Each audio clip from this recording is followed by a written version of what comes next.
Good morning, everyone. This is Marcia Nedland. I'm the organizer for the National Middle Neighborhoods Community of Practice. We're just going to take a minute and allow all the attendees to get into the Zoom room. And in the meantime, it would be great if you could type into the chat where you're joining us from, just so we can get a sense of where, how widespread our participants are.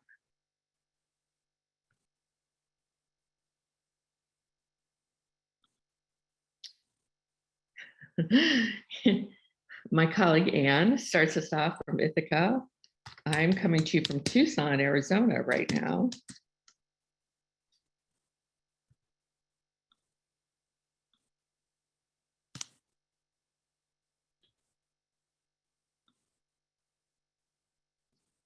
Let's see, we've got a hand up.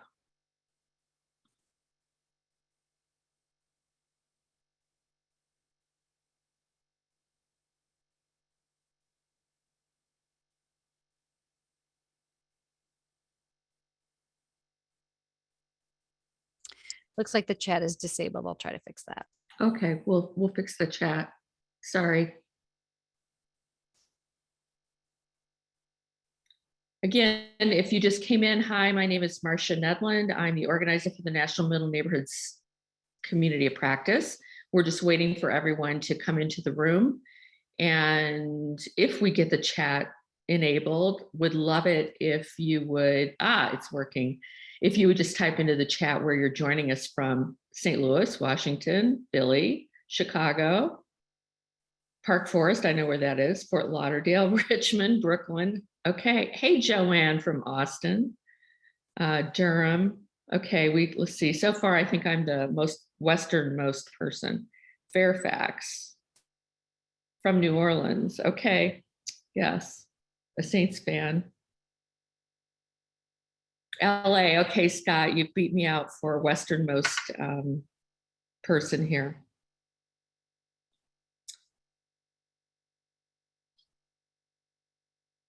We're just going to give another minute for people to join, and then we'll get going with our program today.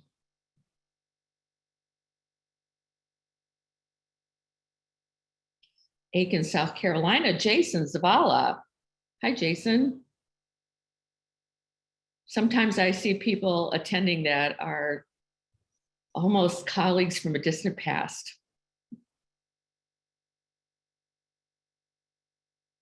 It's interesting that this topic of appraisal bias affects, not only the people who care about neighborhoods, but also people who care about homeownership in general. And Jason has certainly been a leader in helping people of modest means achieve homeownership.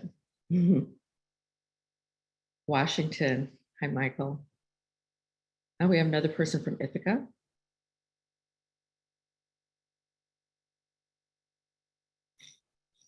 Okay.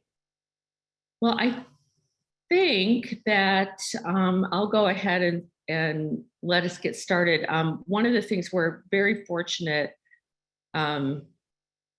to have today is that we have Councilwoman Sherelle Parker, who is the majority leader on the Philadelphia City Council and the person who organized or was the instigator of the Philadelphia Home Appraisal Bias Task Force to do a welcome for us today. And it's especially wonderful because she's actually sitting in an emergency room right now, waiting for her turn. So that is the reason why she is masked up for our welcome, but she's going to give us a welcome and then we'll turn it over. We'll take up from there. So thank you so much, Councilwoman. It's always a pleasure to have you with us.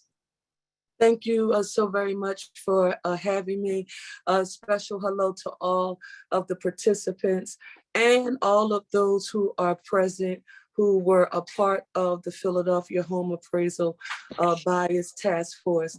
the actionable items and recommendations that you all have helped us proffer are going to be viewed across the nation, and we hope will help cities, states, counties, urban, rural, suburban, just across the country.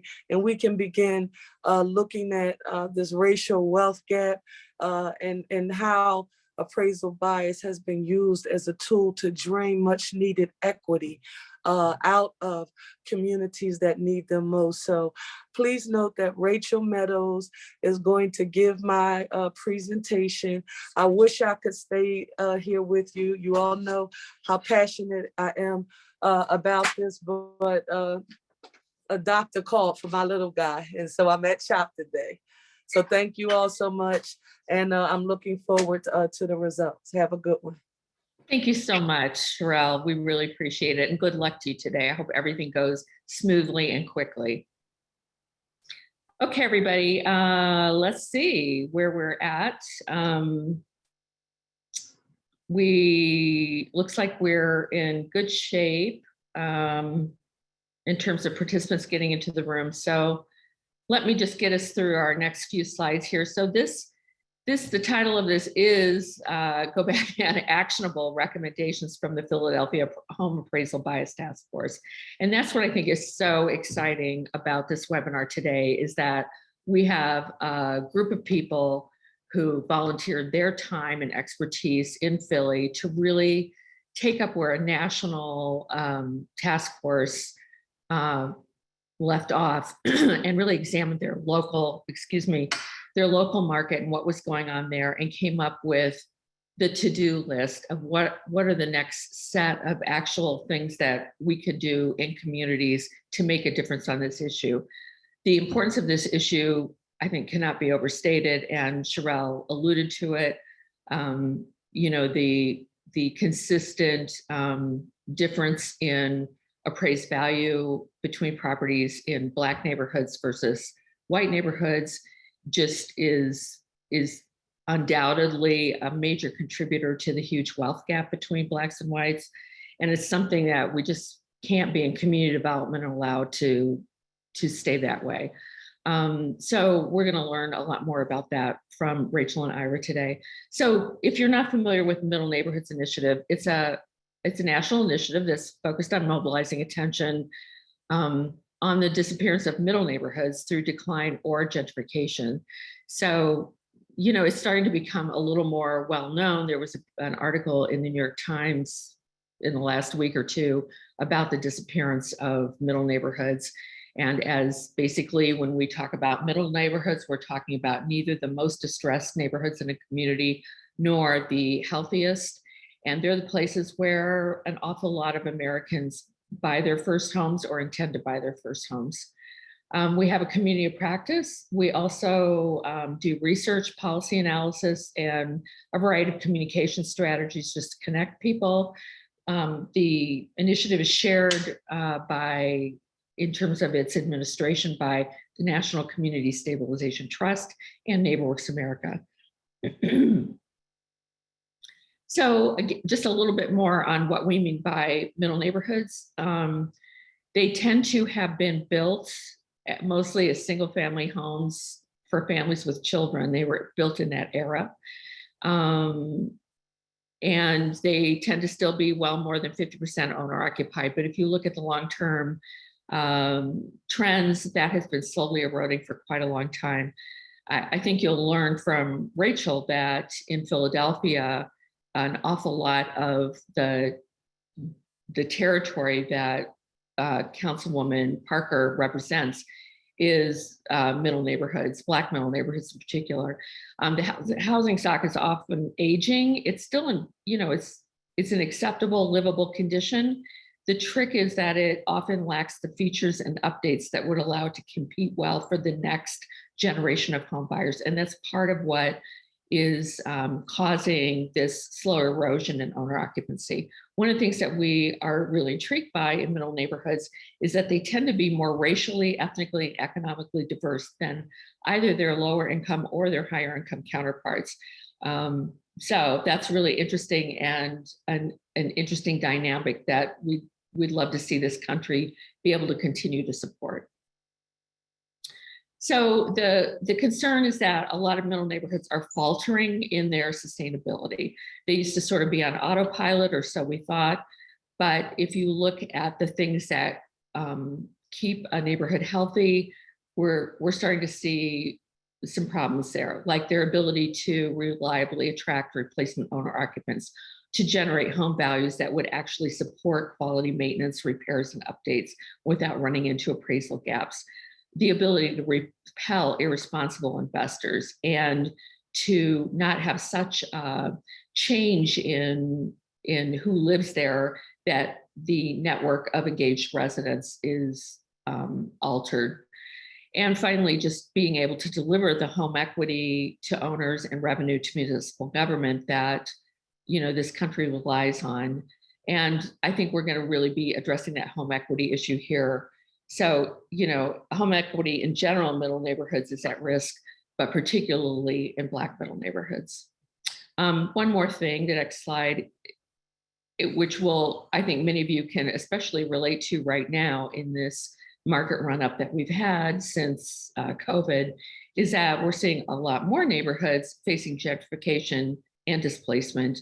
It used to be, you know, just the coasts. Now we're starting to see that happen throughout the country in all kinds of cities and market dynamics. One of the, I guess, the important thing to leave you with is that middle neighborhoods are really a very strong source of naturally occurring affordable housing, and in a place where people are proud to live. And that's something that unfortunately we're gonna have to work hard to preserve, because it's very much you know, on the cusp of disappearing in a lot of places. So today, one more thing I just wanted to draw your attention to: at our website, middleneighborhoods.org, we have a mapping tool that you can play around with just to see where the middle neighborhoods might be in your community. And you'll see on the left side, there's a number of different income tests you can apply to call out the census tracts in your MSA that meet those criteria. There's a lot of different reasons why you might choose, say, 60 to 100% of city median income for households versus 80 to 120 regional AMI. But it can be very instructive as a way to start a conversation about where your middle neighborhoods are, and then just sort of dig into how are they doing, you know, and to see how much at risk they are. So we encourage you to take a look at that.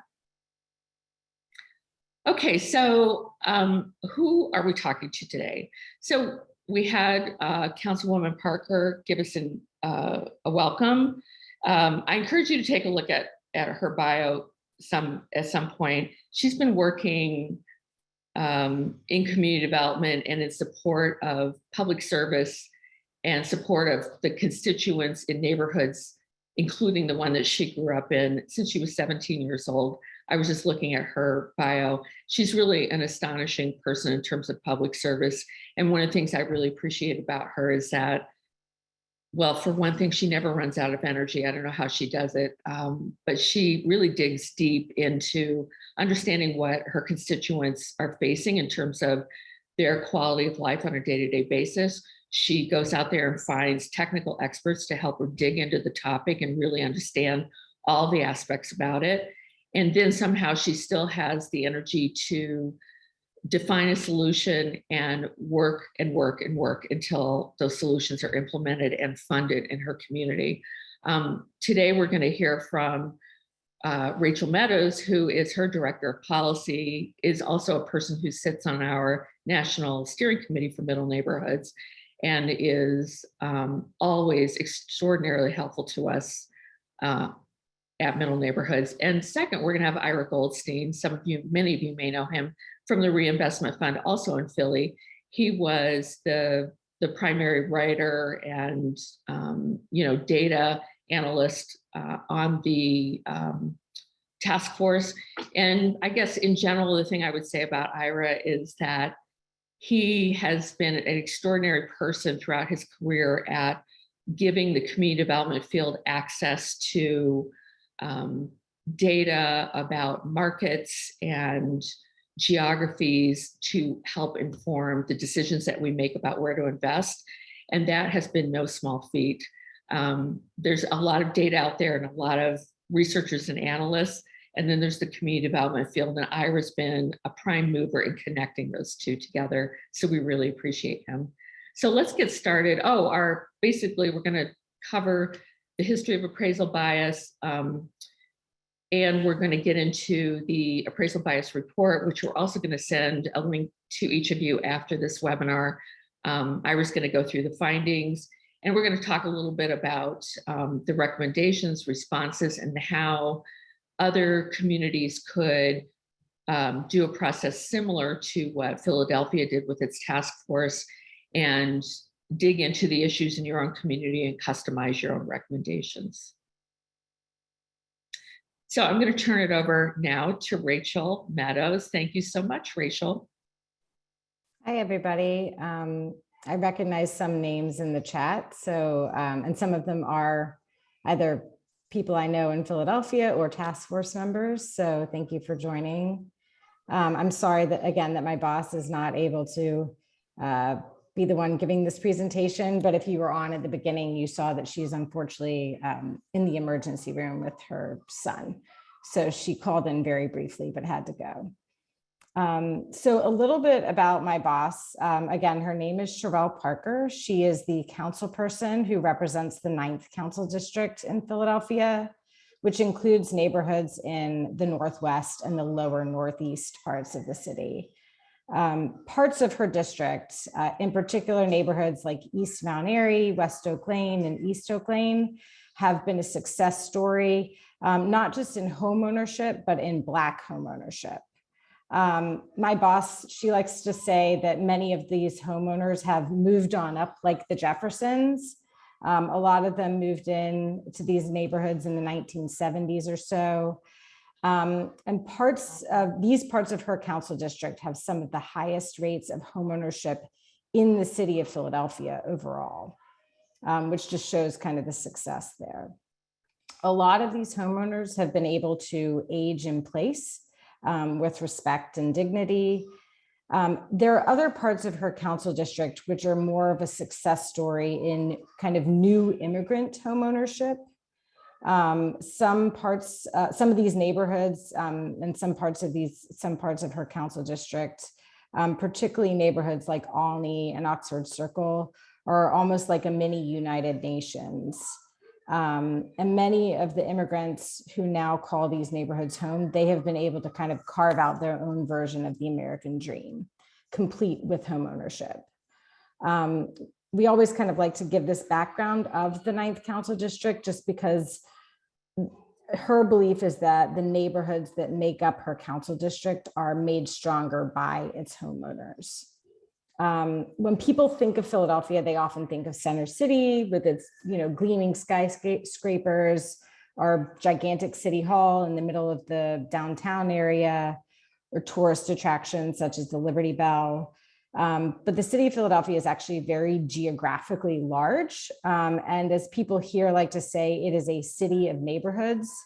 Then also when people kind of think of Philadelphia's middle-class housing stock and even our gentrifying housing stock, they often think of the quintessential Philadelphia row home.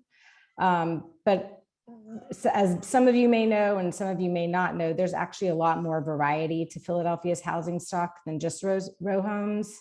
In the 9th Council District, we definitely have a lot more variety. We have twins, we have duplexes, triplexes, we have single family homes. And one thing that the councilwoman is very proud of is that many of the homes in her district are made of stone and brick, not kind of the newer, cheaper materials like aluminum or vinyl siding. She likes to say that the homes in her district have good bones. But having homes that are built with these materials can be kind of both a blessing and a curse. It's a blessing because, again, a lot of people in her council district were able to achieve their little slice of the American dream. These homes were built to last. And many of her constituents have now been able to pass their home on to their children, their grandchildren, or other heirs. But it's also can be a curse because from the outside, these materials can make the neighborhoods look like they're doing just fine. But when in reality, if you walk inside these homes, they may need 10,000, 20,000, or even more in terms of repairs or modernization. Increasingly, if you walk her council district and other kind of Black middle neighborhoods like it in Philadelphia, you will see some signs of distress from the outside. Oftentimes we find the homeowners keep the fronts of their house looking relatively nice, but if you walk around the back, it can be a different story. So because of this, because of her council district, the councilwoman has been laser focused on supporting minority homeowners, particularly Black homeowners. She has a history of fighting predatory lending, such as reverse mortgages. She's worked to ensure Black homeowners can get home repair loans, even if they've been denied one by a bank. She's been focused on neighborhood stabilization to ensure that her neighborhoods don't become kind of these entirely investor-owned rental properties. And she's been focused on ensuring that Black Americans do not only achieve the dream of home ownership, but also that their home is an asset and not a liability. And ideally, their home can be used as a tool for wealth accumulation. There are some issues, though, in kind of her middle neighborhoods and affecting the housing stock. One is the housing stock is aging. Many of the homes in her district were built 50, 60, even 70 years ago. And again, because of this, there's a need for housing preservation and modernization. For example, many of the rooms, when you first enter the homes, they will have maybe 1 or 2 power outlets. Whereas obviously in our kind of modern world, you need maybe 5 or 6 power outlets per room. Another issue with her constituents is that many of them are retired. They're on a fixed income. And regardless of whether they're still working or retired, a lot of them have been denied loans when they try to access them through private banks. Just some quick statistics on this. The private sector has just a 25% approval rate for home repair loans to all low to moderate income borrowers in Philadelphia, and just a 23% approval rate to African-American low to moderate income borrowers in Philadelphia. So due to kind of the state of these aging homes, some heirs are beginning to view the homes not necessarily as an asset, but instead a liability. At the same time, a lot of these homeowners they've been subject to predatory lending, reverse mortgages, foreclosures, investor-owned properties moving in. And the councilwoman also likes to talk about trying to maintain a delicate balance of homeowners versus renters in the neighborhood.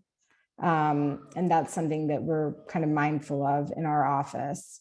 And finally, something we talk about is that we like to think about neighborhood-wide succession planning. It may sound a bit morbid, but many of the homeowners that live in the council districts are older. And some of them may not be around in 10 to 15 years. So we have started thinking about kind of how can we have neighborhood-wide marketing plan to attract new homeowners and make sure that a home that is existently owner-occupied remains owner-occupied. Then another kind of relatively new issue that the councilman's been focusing on over the past year and a half is the subject of today's webinar, which is that some of the homes in the district have been underappraised, and oftentimes we think it is because of appraisal bias that's happening.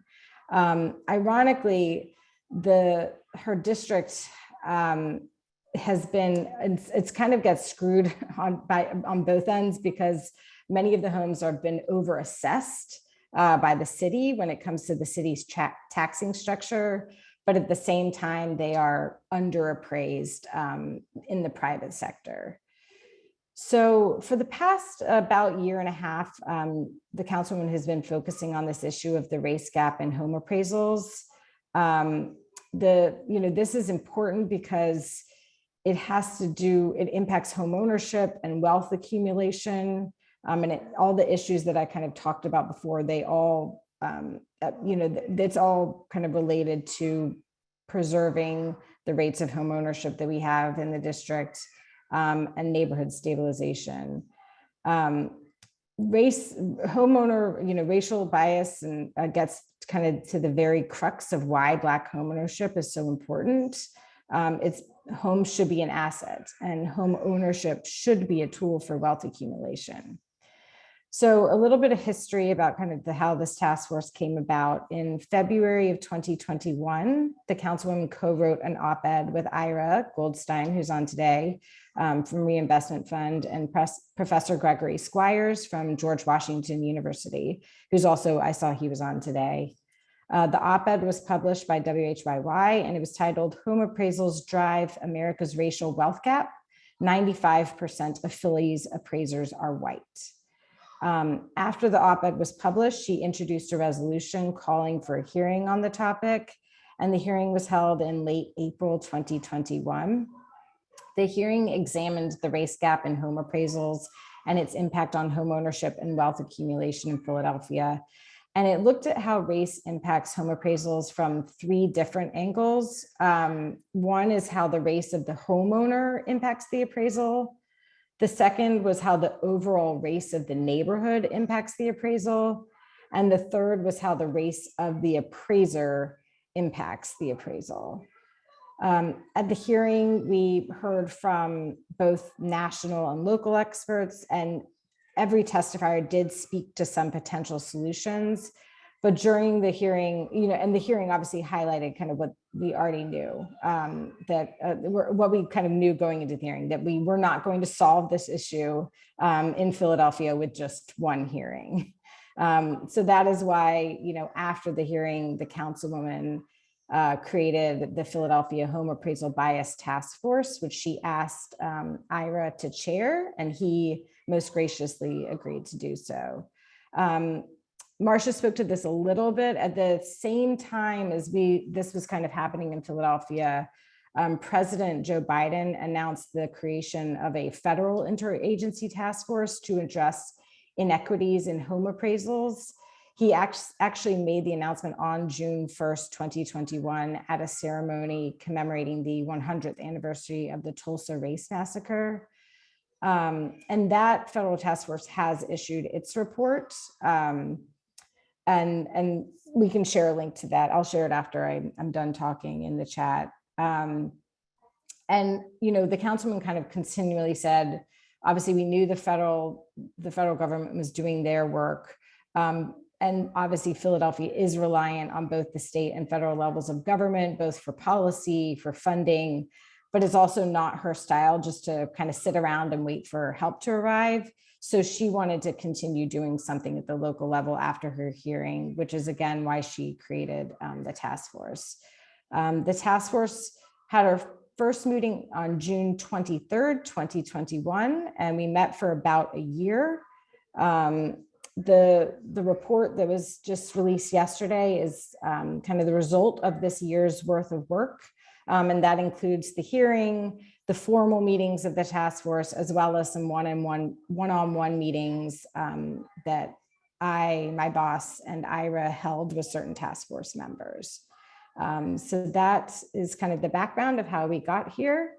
And now I'm going to pass it off to Ira, who can kind of go over some of the findings of the report and the recommendations, and then both of us are happy to answer any questions. Thanks so much, Rachel. And I don't know if any questions popped up while I was talking, but I know we can maybe go back to them later too. Yeah. We, in general, for the most part, we'll probably save questions to our Q&A period after Ira gets done. But Okay. If we can along the way, we'll pick some up or answer them in the chat as well. So again, if you just joined us late, Councilwoman Parker had to take off early because she is in the emergency room with with one of her kids, and Rachel filled in for her very well. And now we're going to hand things over to Ira to actually talk about what's in the report that the task force produced. I think Ira's going to share some slides. Yes. And hopefully you can see my slides now. Yes. Great.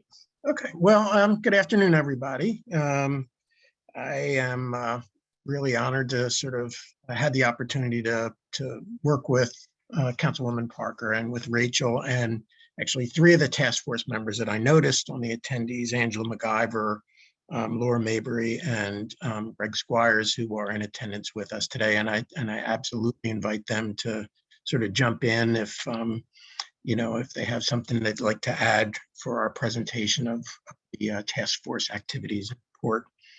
By way of introduction, I am with an organization called Reinvestment Fund. We are a community development financial institution, and in an elevator, I describe that as a lending institution with a public purpose. So we lend money to create affordable housing and childcare spaces and arts and culture venues and food retail and all the kinds of things that communities need to be vital, healthy, and equitable places. I happen to lead a small group of researchers, the Policy Solutions Group in Reinvestment Fund. And Reinvestment Fund was really gracious enough to allow me to sort of work on this project for the last year or more as part of my overall Reinvestment Fund work. So indeed, we did release the report the other day. There is a link to it here, and I'm sure Rachel will share a link to it. This does stand really as, I think, the first concrete deliverable out of this task force. We did, as Rachel said, Greg Squires and Councilwoman Parker and I did pen an op-ed a while back, and we hope to do another one very soon that sort of brings us full circle on the activities of the task force over the last year. And hopefully that will be out shortly. We were, I think, super well served by an extraordinary body of people. As I said, there, aside from, Councilwoman Parker and Rachel, it was a group of people who represented really every aspect of being able to sort of understand from the inside and out what this appraisal issue is. And both from a human perspective, as well as from a business perspective, as well as from a neighborhood perspective, seeing it from the industry side, seeing it from the real estate side, frankly, and even seeing it from the fair housing perspective. We really did endeavor to get representation of people from all walks that really could ensure that we had all the best information coming to us. Moreover, we did take account of some other things that were done during the pendency of our work, including the Federal PAVE Task Force, as well as the report that was put out by the National Fair Housing Alliance, very much focused on the criteria that people need to become licensed appraisers. All of that plus more, for example, testimony from Andre Perry from Brookings Institution also informed our work. And I think in some ways he came to us at the very end of our task force meetings, but really did give us a sort of a shot in the arm to make sure that we understood just how important these local efforts are going to be in terms of ensuring that things happen not only locally, but get the push at the state and federal level where a lot of the other important things have to happen to address the issue. So in terms of the problems that we'd identified through our work, first of all, as Rachel said in that op-ed, we pointed out the lack of diversity in the profession. And while that doesn't necessarily ensure that appraisals are going to be biased, I think that we've learned in the real estate profession and the banking and mortgage lending profession, it really does help to have a workforce that reflects the population that it's working with. It helps people feel less alien to a process and more open and available to it. It engenders a sense of ownership in making things come out in a fair and equitable way. So the lack of diversity is definitely an issue, and we address it as in the task force. It's also the case that it came to us that there really is, unlike what you see in the real estate profession now, although it's sort of bubbling up a little bit in the last few months, an acceptance of the notion that appraisers really do need to be better schooled in issues related to fair housing. What they do is undeniably is related to fair housing, and part of the vast body of things that one has to do to become an appraiser should include something related to fair housing.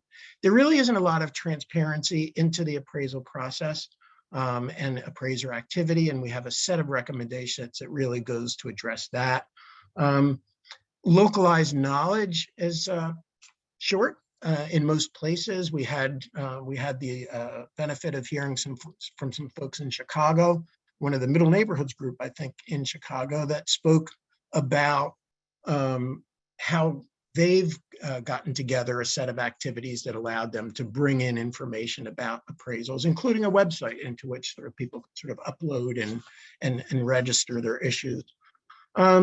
It's also became clear to us that consumers really are challenged to understand the appraisal process, not only the appraisal process, but what their rights are in terms of whether or not they have any recourse if they don't feel that the appraisal itself was a proper value. And so you'll see recommendations around that as well. And then there really is the big complication of the fact that appraisals are really one thing in a whole set of forces and history and activities that influence what the values are in a neighborhood.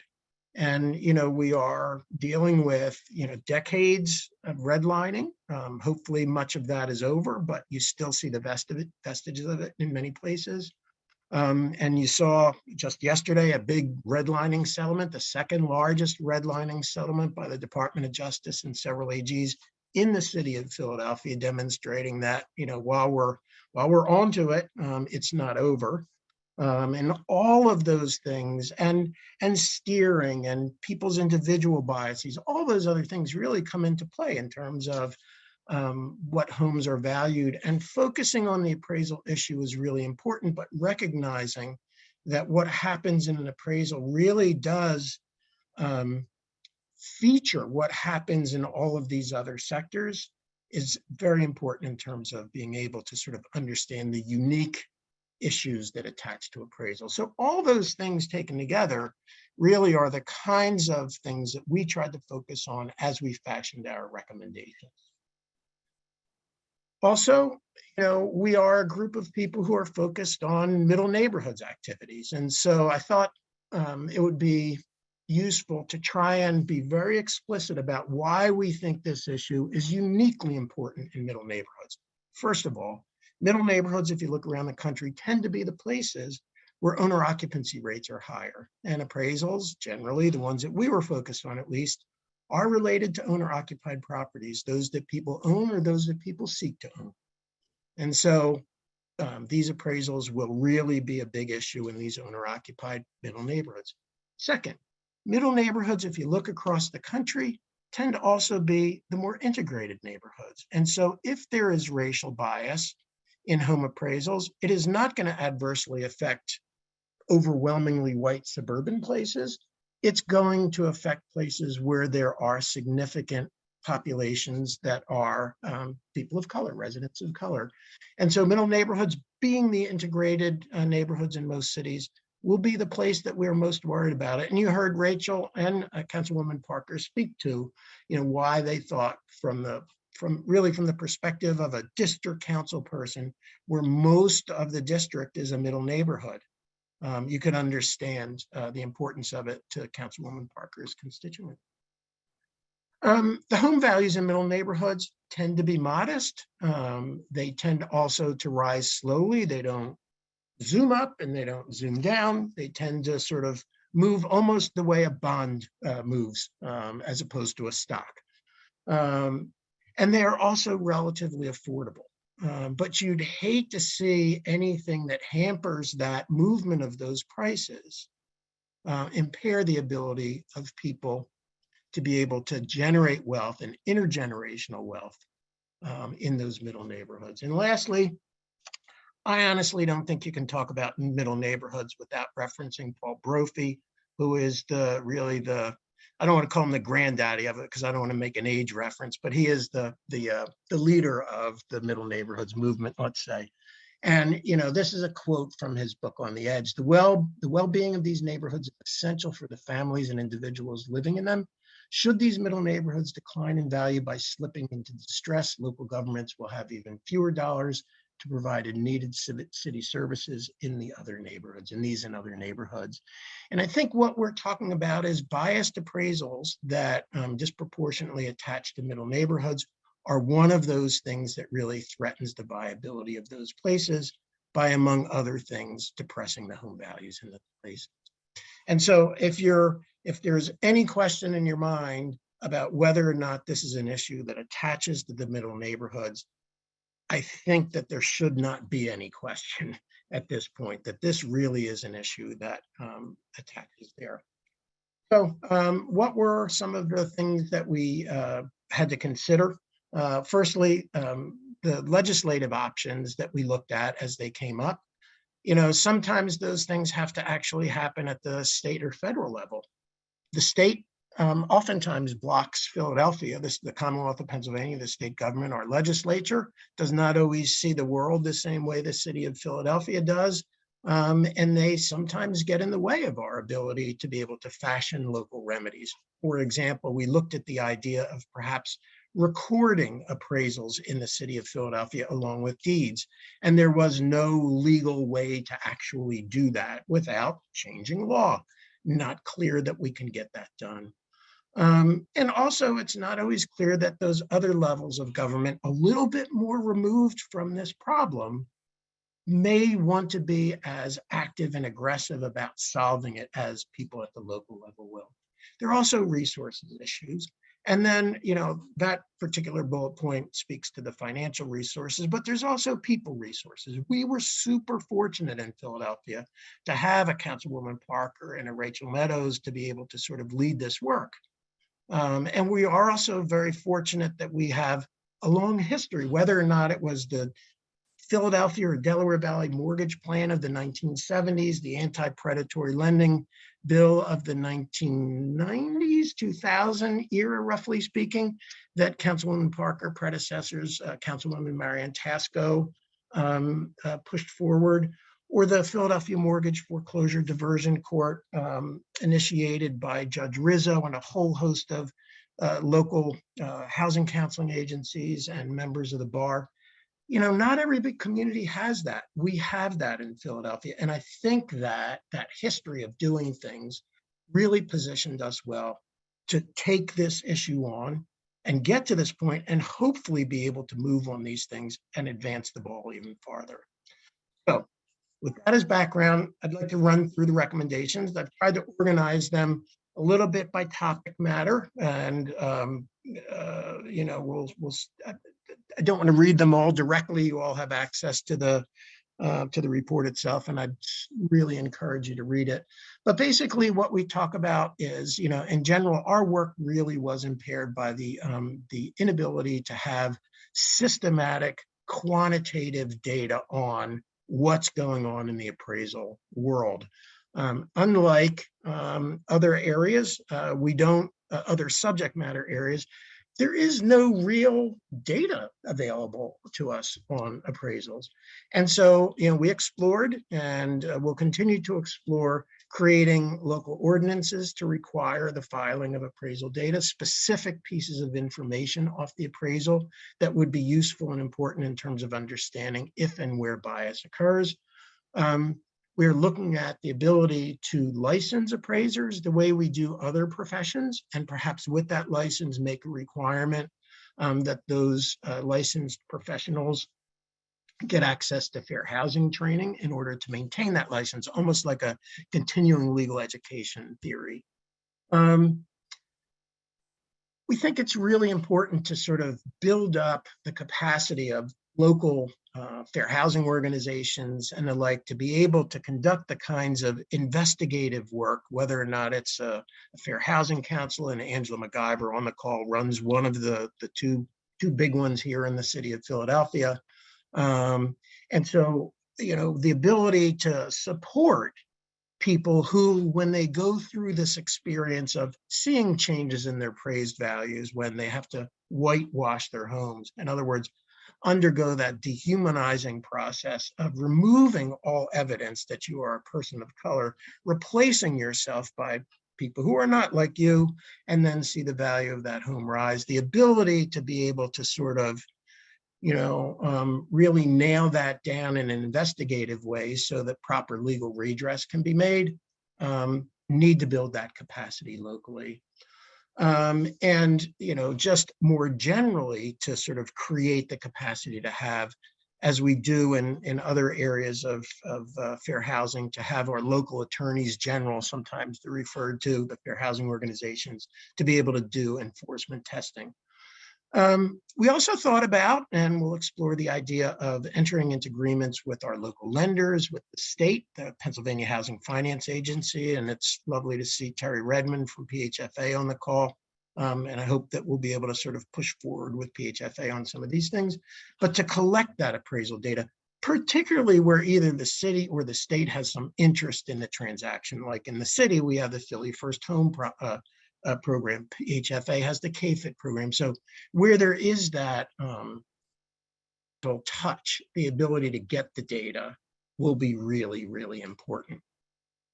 Next, we also feel that there's a dearth of qualitative data. So working with our CBOs to be able to sort of create forums wherein homeowners, real estate professionals, other organizations that are tackling this work can sort of enhance our understanding of what this means, again, from the perspective of the individual who experiences it, the neighborhood that combats it, the organization that sort of works to sort of raise the bar on what happens in this space. All really important. This all started out for us in Philadelphia with a recognition that the profession is not at all diverse. It is, compared to other aspects of real estate, it is the least diverse. And as one of the people in the task force said, it is uniquely white, male, and cisgender, I think was the direct quote of this particular person on the task force. And so we thought that it was going to be really important, and people, this is a topic we came back to many times, about the ability to work with our local universities, our community college, the Appraisal Institute, the American Society of Appraisers, to promote this profession uniquely to people of color and women, because it's also a profession that does not have a significant complement of females involved. Also create that workforce development pipeline, work with our anchor institutions, many of which are actively involved in real estate acquisition and disposition and development and the like, that when they are engaged in transactions that require appraisals, to ensure that they use appraisers who are themselves appraisers of color, or who perhaps agree to provide the training opportunities for people who are going to enter the profession. We want to encourage the lenders that work with the city to disclose who it is who's doing the appraisals on their behalf, and the demographic characteristics of those appraisers. And then there's a thing that I'd refer to you, the better.com Better Appraiser program, which we are working, and they are working to bring to the Commonwealth of Pennsylvania. There were some impediments. I'm not sure if they overcame those impediments just yet, but this would be an opportunity for better.com to be able to essentially put people into the profession and help them, essentially get through the training and the mentoring and the educational work to be able to get to be licensed. There's also a whole host of homebuyer education materials, training, education, and outreach that needs to be done. This is uniquely, I think, well done by our community-based organizations, our large and frankly, one of the best resourced groups of housing counselors, maybe in the country, here in the city of Philadelphia. And I think that the city and the state have done a terrific job being as generous as any with these organizations to make sure that they're resourced well, and can always use more, but resourced well to be able to do this work. We also think, and I'm pretty certain that this one will already be, implemented, and that is to ensure that the recommendations of this report are incorporated into the city's assessment of fair housing, which we are about to release. It's in the public comment period. Ultimately, I think that from the local perspective, it was really important that the work not die here, that it not be just a task force with a bunch of recommendations and the proverbial rose garden ceremony, and we all walk away and don't come back to it. The people were very energized about the idea of coming back to this a couple of times a year, raising additional and new issues and checking on the progress that we're making towards implementing on these recommendations. Last couple of slides, I'm going to talk a little bit about those things that are uniquely involved in the state in terms of the recommendations. Each state has an ability to create sort of its own overlay of licensing requirements, and the Commonwealth of Pennsylvania has reasonably onerous ones. And the people on the task force, including some guests from the federal government, made the point that there are aspects of training and licensing that make it more difficult for people to get into the profession, but don't necessarily produce better appraisers. And so what you want to do is examine those criteria and the rules around licensing, keep the ones that make a difference, and remove those that don't in an effort to diversify the profession. We also have in our state housing finance agency, probably under one roof, one of the most terrific collection of real estate professionals and knowledge and expertise. Those professionals in that organization could be invaluable to the work of the state's Human Relations Commission, the local Human Relations Commission, even the federal government as they investigate fair housing complaints or surface fair housing complaints. Use that expertise to good end. And I think that I've always found our state housing finance agency to be very cooperative and very affirmative on issues such as this. I don't anticipate this will be a problem, but these are conversations that we're going to have. At the federal level, notwithstanding anything we do about collecting data and the like at the city level, or that any city does at its city level, frankly, at the end of the day, I think it was pretty clear by all the people involved in the task force that what we really need is a HMDA-like corollary in the appraisal world as we have in the mortgage lending world. HMDA came into existence in the 1976, 1977, and and by the way, it has changed numerous times over the years, and although it hasn't totally solved credit discrimination problems, it certainly has raised the veil of a lack of transparency into it. And it has really made it possible for academics, regulators, individuals, cities, whatever, to understand what the financial institutions are doing and when they're doing it well and equitably and when they're not. We need that same corollary on the appraisal side. We know that that might be a big slog, but we also know that the GSEs, the government-sponsored enterprises, have a database of appraisals that are conducted for their mortgages. And right now it's sort of open, sort of not open. And anything that we can do to sort of pry that cache of information open so that people can understand what's happening in this appraisal space the way we do in the mortgage lending space is going to be super critical. And we are definitely, the people in the task force were 100% sensitive to the notion that there might be pieces of information that can't be made public, just like in a mortgage, but other pieces that can. And as you all know, under the Home Mortgage Disclosure Act, there's stuff that never gets reported, stuff that gets reported that only the regulators see, and then stuff that gets reported that everybody sees. There's no reason other than legislative space and political will that we couldn't have the same thing in the appraisal world. And so we think it's really important for that to happen, and we will work to help that happen. We need some funding streams to support training. Trainees, trainers basically foot the bill for their trainees, and that is a very expensive thing, particularly in a small family-owned business. It's beyond the capacity of the city to pay those bills, but to create funding streams for that would be super, super important. And there was even some thought about the idea of abandoning this trainee supervisor trainee model altogether. I remember somebody from, oh, I forget, one of the federal agencies making the point that, hey, you know, if you're a lawyer or if you are an accountant, you get your degree, you take your test, you're licensed.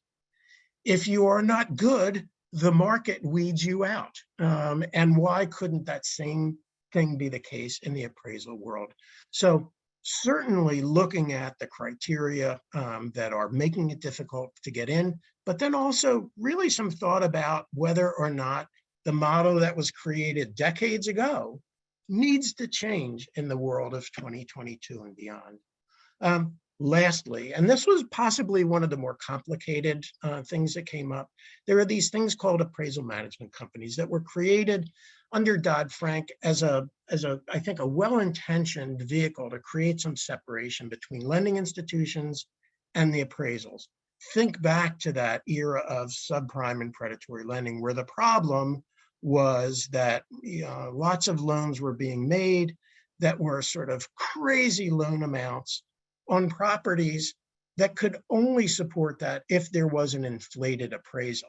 And that's because, the lending institutions back then would call the appraisers and say, hey, Marsha's buying a house. We need an appraisal for $500,000.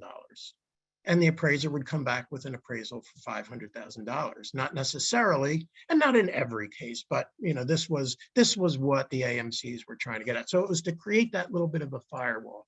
The unanticipated consequence of that is it drove down what some argue the price and the quality and the local texture of what it is that an appraiser needs to know to be able to create a proper appraisal on a property in a middle neighborhood, in a stressed neighborhood, or an upper, a strong neighborhood. So let me sort of call this quits and just say that every single one of these things that was a recommendation is something that is uniquely connected to an issue that was raised and discussed by the task force. I don't want to represent that every single person on the task force agreed with every single recommendation, but I do think that there was generalized agreement that the things that were codified in the report did represent the perspectives of the task force activity. And with that, I will stop. There's a series of links that I think Rachel shared in the chat. I can't see it from here. That link to the report, the press release, the Inquirer article, the original op-ed. And then if anybody wants to get a hold of me, there's the email address. And I'm happy to share the PowerPoint with you, Marcia, when we're done. I'll stop sharing it. That's great, Iris. Thank you so much. Just to reiterate the sharing of the slides, we're going to do a follow-up email to everyone who registered for this webinar, and it will have the slides or a link to the slides, and it'll have all the links as well that Rachel was putting in the chat. I'm going to take the moderator's option to ask my own question first. I was really struck in your report by what the appraiser trainee requirement is in terms of hours and who can do it, and the implications of, the disincentives for anybody to do it for someone they don't know. Could you describe the detail of that for everybody? Sure, let me start and certainly invite Rachel into it. There are educational requirements, so, degrees and things of that nature.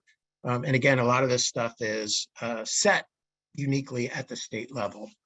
But then after somebody completes their education, then they have to get a certain amount of hours with a specially trained appraiser who works with this trainee to get their experience. I think it's 1,500 hours of experience in doing appraisals, which I'm guessing that's got to be, a couple hundred appraisals in terms of, the amount of work that they're putting into that. Some of the dynamic there is that, a lot of that work is uncompensated. So, not trainee. We were told that trainee appraisals don't necessarily fly for the paying customers of those appraisals. You have the trainer spending time that is uncompensated or only partially compensated in terms of giving these hours.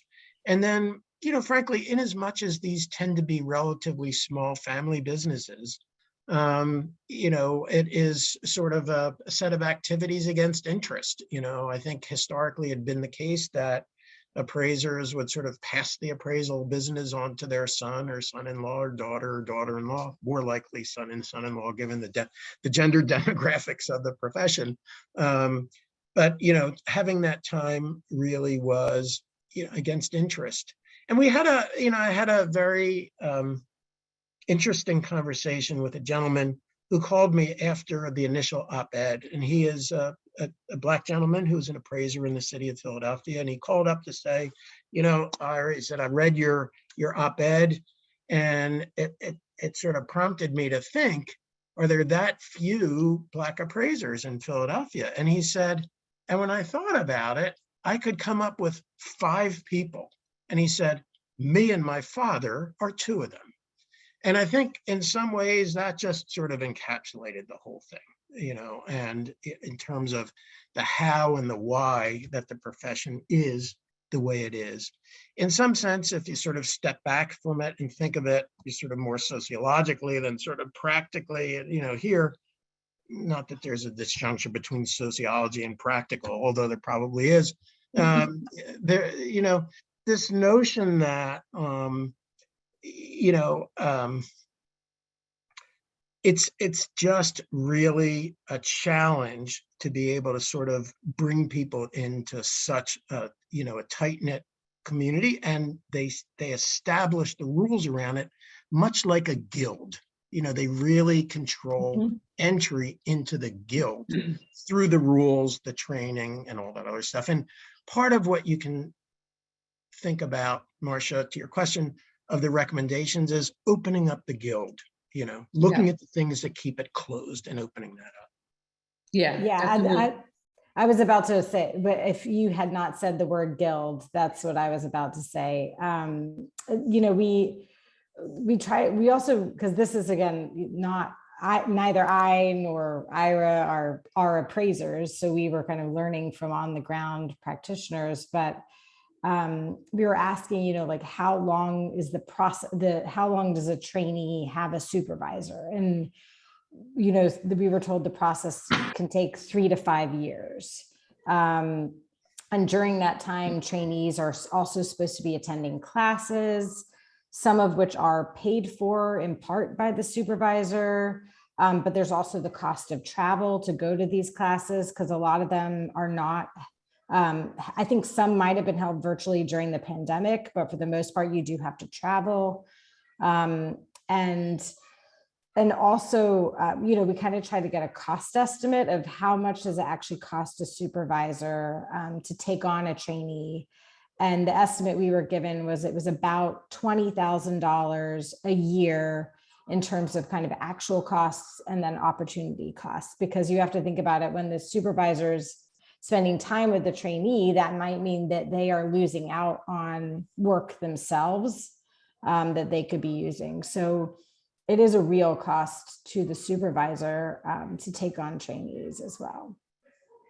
And it's a time-intensive process too. For sure. Yeah.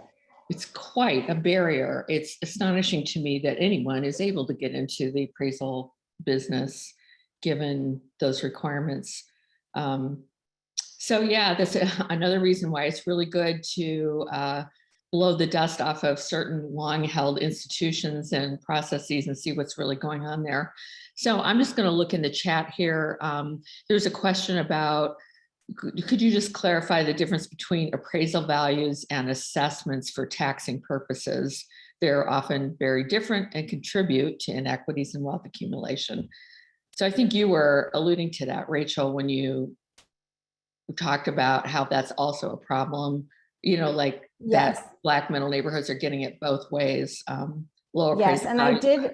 I did share a couple articles because I believe Mhm. Ellen asked, I shared a That's couple right. shelter force articles, which actually not Greg, Ira put on my radar in the first place. But, and I know I have seen data in the past that shows that even, I think it's still even true in Philadelphia that Black neighborhoods have traditionally been over-assessed over the decades, and meaning, and you know, my boss, Councilwoman Parker, always says that, you know, her middle neighborhoods, her middle class neighborhoods, they have been kind of the backbone of Philadelphia in terms of their consistent taxpayers.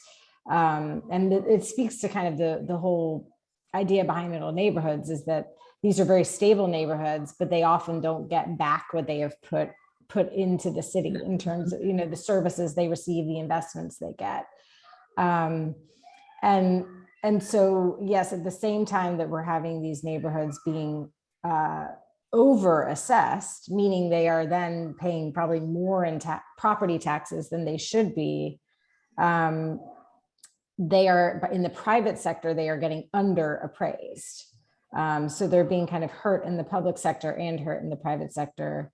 The one thing I will say that hopefully will remedy this to some degree is Philadelphia is increasing its homestead exemption to $80,000, which means kind of whatever your home is assessed at, you can, if you're an owner occupant and you apply for the homestead exemption, you can kind of get, you know, $80,000 subtracted from your assessed value. So that will help lower people's property tax bills, and it does make things, you know, our tax structure more progressive in that sense. But the underlying issue of homes being both kind of overassessed and underappraised is still ongoing. Great. And how do lenders in Philly, or generally speaking, choose their appraisers? Do they choose individually, or do they go through appraisal management companies? It's a question from Brent. Marcia, I didn't hear the very beginning of the question. How do lenders in Oh. Philly, or I would say anywhere, directly, how do they select the appraisers they use? Yeah, the appraisal management companies are a pretty dominant way that it's done. But it's not the singular way.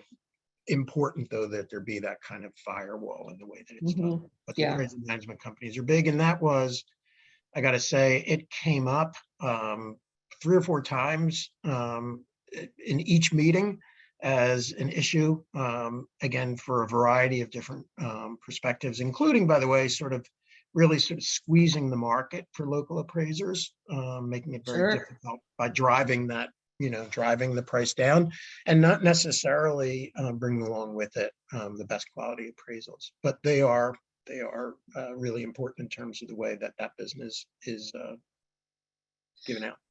Yeah, for those who might, I'm old enough to remember why they were created, which, you know, I remember when appraisals were all too high, and it caused a real collapse in, you know, the system of, I think it was HUD, FHA insured properties in particular, right? Am I remembering this right?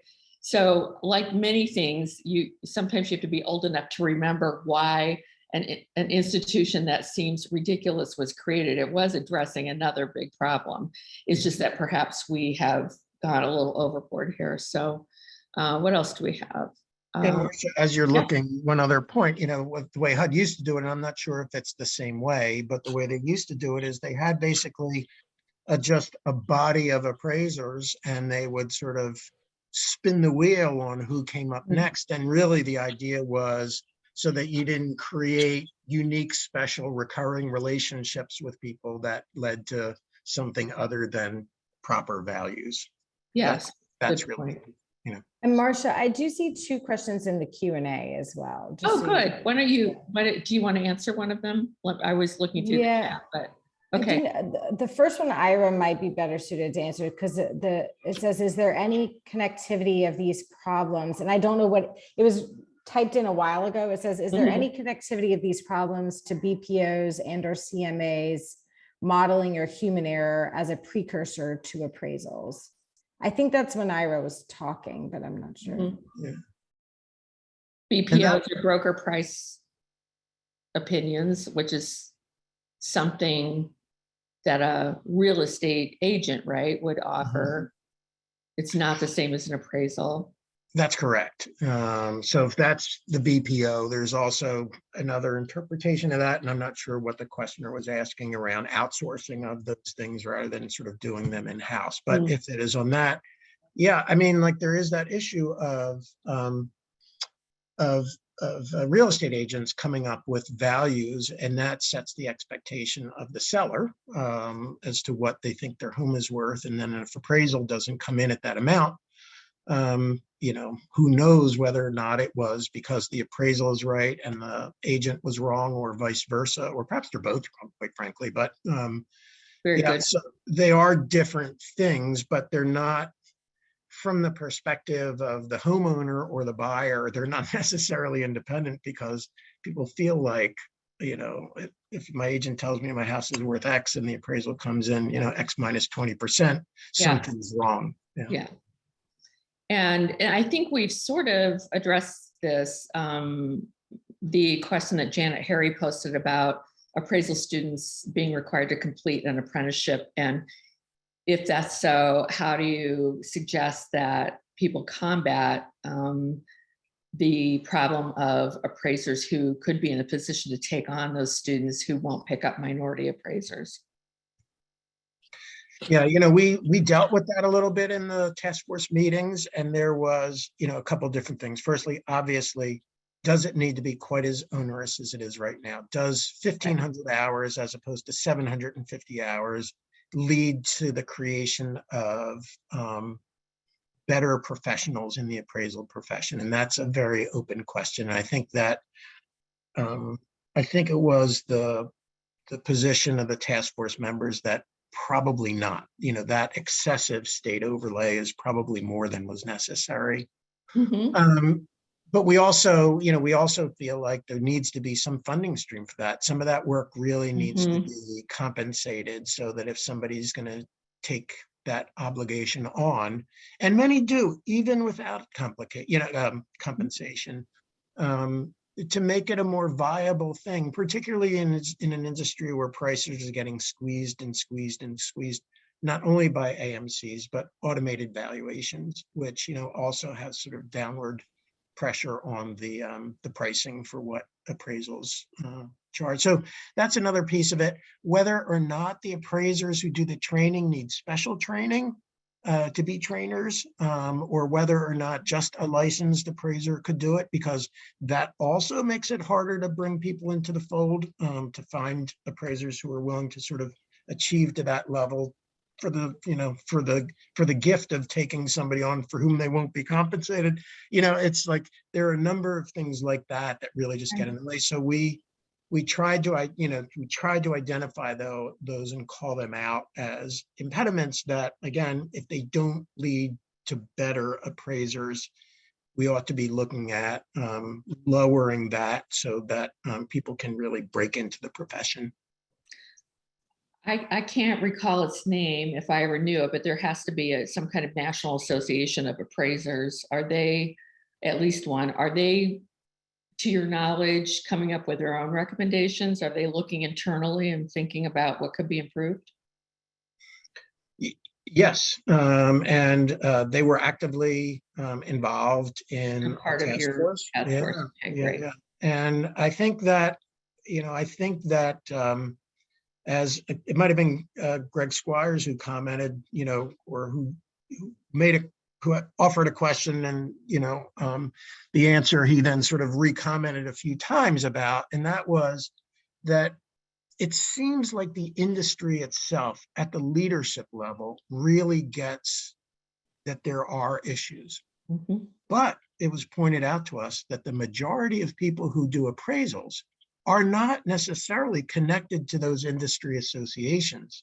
So Okay. how do you ensure that the message that the leadership is getting gets down to, really not down, but out of the sort of the umbrella of that organization? So, that is a challenge. And, that's why we hope, for example, we've been working really hard the last couple of days on moving this stuff out, and we'll continue to work hard because we think that it's a message that it, it, you don't get a lot of disagreement about the things that we've recommended here. So, but how do you get that message out, and how do you create the groundswell to make it happen? And that's what we're going to be working on. Essentially. Well, that's a perfect segue, because that's where I wanted to go next. Is I wanted each of you to talk a little bit about, for our participants who have not had a home appraisal bias task force in their community, but would like to start to see if they can create the interest and the right, political sponsorship to make it happen. What would your advice be? Or just outline of practical steps that people might start taking. Yeah, so I can speak a little bit to that. I mean, obviously, my boss is an elected official, so she does kind of have the bully pulpit, if you will, and she used it to kind of draw attention to this issue. She, partnered with Ira and Professor Squires to write the op-ed, and then held a hearing, and then, said at the hearing, when it kind of became apparent, we're not going to have some grand solution coming out of this hearing. This is a much bigger, meatier issue. She kind of convened this task force. So in other cities, I think it certainly would be advantageous if there could be an elected official or someone with a similar bully pulpit. Maybe it's a city manager or some role like that, takes it on. Obviously it's wonderful. My boss is in the legislative body. I think if a mayoral administration makes it a priority, and even kind of assigns someone to take responsibility for this, then that's even better. My boss is one of 17 council members, and so she's kind of pushing this herself as an issue. I definitely think, I'm curious actually, I don't know if Rachel Johnston, I've seen in the chat, is talking about the Chicago working group on appraisal bias. And I'm curious if that is coming from the public sector, or coming from the government sector, or coming from the nonprofit sector in Chicago. Because I know, we do cite their appraisal equity campaign in our report as a model that Philadelphia should follow, actually. But I think if you put all the onus on the nonprofit sector and government doesn't take any responsibility, then that's not ideal either. You want both. And Are there any interest in the business community, that self-interest that would make them want to come to the table in the task force also? Did you have private sector folks besides those involved in the appraisal business itself on your task force? We did, Marcia, and I think that there was a natural affinity for the realtors, particularly the realtists, who are the Black realtors in the city of Philadelphia, because, my sense is, firstly, they're a group of people who are able to really see the difference. What happens when they list a house and, that looks kind of similar in one neighborhood versus another. Councilwoman Parker represents a district with two neighborhoods in it, East Oak Lane and West Oak Lane. And they are very, very similar, except that West Oak Lane tends to be a little higher in its percent Black than East Oak Lane. And if you're a realtor who works in both of those neighborhoods, and there are many, you will see that there really are, differences in the way those appraisals come out. So the realtors, the realtists in particular, had some interest in being involved. And there is obviously a business interest. If those homes are worth 20% more than they're appraising for, we knew that, that's increased value on which they'd be able to receive commissions. And so there's both a business interest and a public policy interest, certainly in the real estate world, for that. Interestingly, we did for PHFA, we did, that's our state housing finance agency, a series of interviews with people who are trying to become home buyers and their barriers to home ownership project. And one of the things there was, and this is how you see the other side of it, people who bought homes, and we interviewed, most of the people that we interviewed were Black first-time home buyers. And we asked them about the appraisals.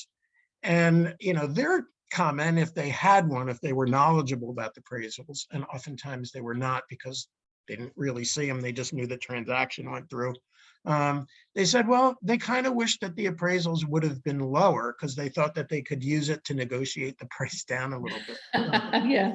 So there really is a couple different sides of how Yeah. all this works. But I do think in general, there are business interests and there are public policy interests that bring related entities to the table. Mhm.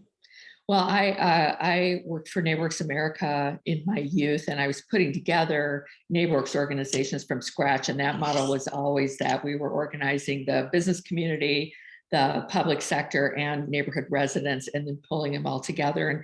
And it's never left me that it's the business community can be a great partner in getting government to do stuff, and same way the other direction as well. So I just, in my experience of organizing things like this, I think one of the first steps would be to sort of start poking around and see who's else in your community is already interested in this issue and see what's going on, and then start to see where you can pull together the right team of people to advance the issue and to take a look at it. What would be, if there's not a reinvestment fund in their city, who could be a good data partner like you've been in this one, Ira? I think perhaps a local university could be a good data partner. There are typically, you'll find, people in a sociology or an urban studies program or a planning program who have capacity to do the kinds of things that we've done in Philly. And to be really clear, we haven't done as much data work in this space as There was no data. because there is no data, there's very little data. So, but I do think that, a local university could be a terrific partner. I've worked in cities, and I think Ellen Lee from New Orleans. I think that you might have sort of a partner in like a quasi-governmental entity, like a redevelopment authority or something else like that, that could sort of serve as a good partner because there's all kinds of skills and capacities there. New Orleans also has that incredible. Right. Like a data indicators. Yeah. Yes. They're part of the National Data Center, Indicators Project, and they're an incredible organization. Yeah. Thank you, Ellen. I just noticed you put in there the data center. Yep. Yeah. Exactly. Yeah, I think the biggest, one thing I just keep going back to on the lack of data is that, I think for the average homeowner or layperson, when you get your home appraised, you kind of just accept what the appraisal amount is, right? I mean, unless you, for some reason, it comes in and you're like, that just does not feel right, and then there have obviously been these very savvy homeowners. They either might have been in the field or they just kind of want to test it out, who have, they have whitewashed their homes. They're Black homeowners. They get an appraisal at one value, then they strip all, photos and artwork and anything that might show that there's a Black homeowner. They've even had like white friends stand in as the fake homeowner during the appraisal. And then you have these high profile newspaper stories come out. But those anecdotes, they aren't data. They're just anecdotes. But because it's this very private thing that happens between a homeowner and, often when they're going through either buying a home or trying to get, you know, a home equity line of credit or something like that, it's something that's private and people don't share that information. And it's certainly not shared, you know, there's no mandate that it must be shared. And so you're kind of in this position where you think it's happening, you're probably sure it's happening, but you can't, unless and until you have data.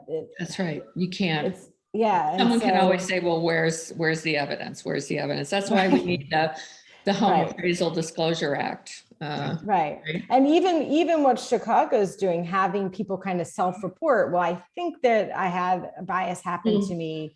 You know, you wonder, is the data skewed because these people, again, it's so egregious that they're kind of self-identifying as I was a victim, or yeah, you really need it on a mass scale.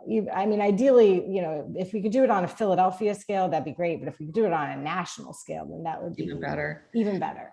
And, you know, when you don't yet have the data, it is these anecdotal stories that cause people to get together to ask for the data, right? So maybe that's where you have to start in your community. I was just talking to a practitioner in St. Louis who happens to have a personal story, and her family is very moving, which is that her grandparents tried to buy a home in neighborhood A, were denied the option of buying that home because they were Black and there were covenants or restrictions or redlining or whatever. And so they ended up buying a home the same year in a neighborhood that was a Black neighborhood. So she knows the addresses of those two properties, and she's actually looked at what they were worth in the year that her grandparents bought their home and what they're worth now. So she can actually put a dollar amount on the amount of home equity they lost because they were denied the ability to buy that home in a neighborhood where appraisals were not biased. You know, those stories, it's one story, but it can really cause people to pay attention. I wanted to throw in this question I see here. It's a question about when people are trying, they're interested in buying well, I'll read the way, it's from Carol Gilbert. With respect to the developers of rehab housing in depressed markets, there's often not a traditional comparable property nearby to which the value of the rehab home can be tagged. So when we're in the initial stages of improving market values, we find home buyers that want the new quote unquote $300,000 home, but appraisals and therefore the mortgage lending don't get there. Is that something the industry can also grapple with? I mean, that's kind of a different, but it could be very related issue. Yeah, I mean, I think that is a really tough issue, and it really gets to something that people call the appraisal gap, right? And so, you know, essentially, there is a difference between perhaps what the home is worth under one method of valuation and, you know, what can be mortgaged or what it could sell for, particularly what you have to put in, you know, when you take into account what you have to put into it.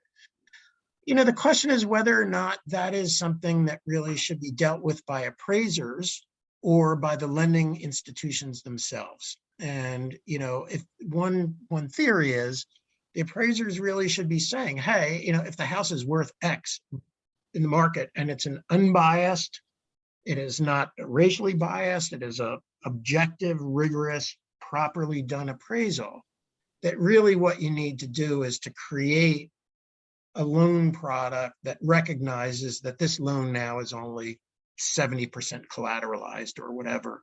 But I think that might be, and this is, I'm not speaking for the task force at this point because this didn't exactly come up, but I do think that might be a more desirable thing than trying to get somebody to come up with a different valuation.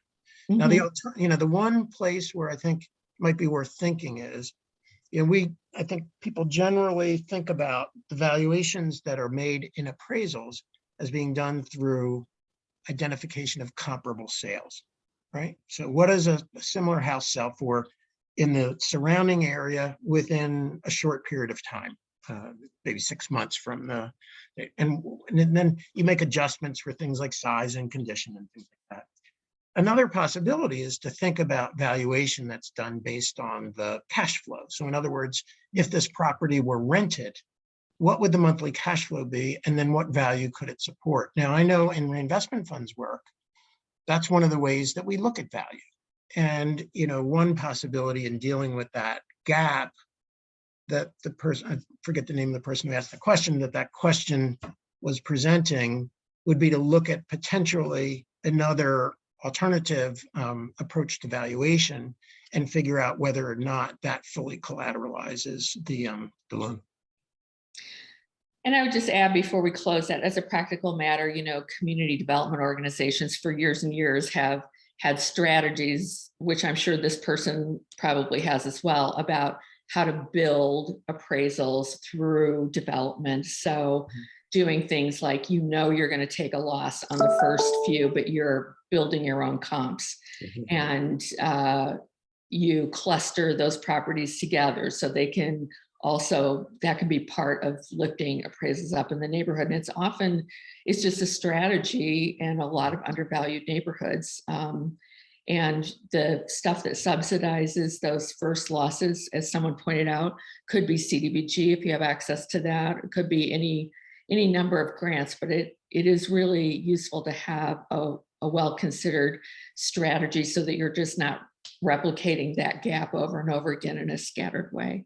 And do you want to pull up our closing slides while Ira's responding? Go ahead. Yeah, I just, there are, to your point, there is a neighborhood works group down in Atlanta, ANDP, who follows that particular philosophy of building comps. We have a colleague that we worked with for many years out of reinvestment fund. He's now sort of standalone doing real estate development in Baltimore. And he's been following that very same strategy. So you sort of purposefully work to build up comps over the course of time so that eventually, and it takes some time depending upon how far you have to move a neighborhood. It takes some time, but eventually you get comps and then these things start to work the way you might expect. Yeah, it can be extraordinary. I bought a house in my own neighborhood while it was just beginning the upswing, and it's very painful for the home buyer too, who wants to buy a home, is willing to buy the home for that price, and you're really not sure that the appraisal is going to come through. But I now own this home. Okay, let's wind this up because our time is up. I want to thank so much, Ira and Rachel and Councilwoman Parker, for joining us today, for sharing your hard work. I want to thank all the other members of your appraisal bias task force who worked on this, some of whom were here today. I know that you guys are really hoping that this becomes a movement across the nation, that more and more cities will pick up the kind of work that you've done in their own places, and that we can start, just like building your own comps, sort of, we can start to build a national case for having national attention to the parts of this process that could be controlled at the national level. So I really encourage everybody here to work on that. And the last thing is, please join our community of practice. Just go to middleneighborhoods.org. At the bottom of any page, you can click there to join our community of practice. And we have 3 upcoming webinars in August we want to draw your attention to: Mountain Town Migration, the impacts of COVID-19 pandemic on middle neighborhoods in the Mountain West. It's going to be really fascinating. I was talking to the researcher. This is a fellow, or excuse me, yes, a Gramlich fellow from the National, the Joint Center for Housing Studies, at Harvard, who is assigned to NeighborWorks America and has chosen this as her topic. It's going to be very interesting. On August 11th, really, really relevant to what we talked about today, we're going to do a webinar on centering Black prosperity in the revitalization of Black middle neighborhoods. We're going to have a few really fascinating and experienced practitioners talking about what would community development look like if our overarching goal was to build Black prosperity when we're revitalizing Black middle neighborhoods. How would the funding, the partnerships, the goals, the measures of success, how would that all be different? And on August 23rd, we're going to talk about a safety issue. This is one that we've had a lot of requests for. So LISC is going to join us, LISC's Department of safety and justice to talk about equitable place-centered strategies for safer communities, acknowledging that there's been a spike in crime since COVID. What can communities do about that? So we hope you'll register for some or all of those. We also have a partner, Center for Community Progress, that has their own webinar series. Great topics. We encourage you to check them out. And if you have any other ideas for webinars or case studies that you would like for us to produce, let us know. Marcia@middleneighborhoods.org is my email. And we will send out all of the great information that our panelists shared today in a follow-up email to you. So thanks very much. Thanks again, Ira and Rachel. Bye-bye. Bye-bye.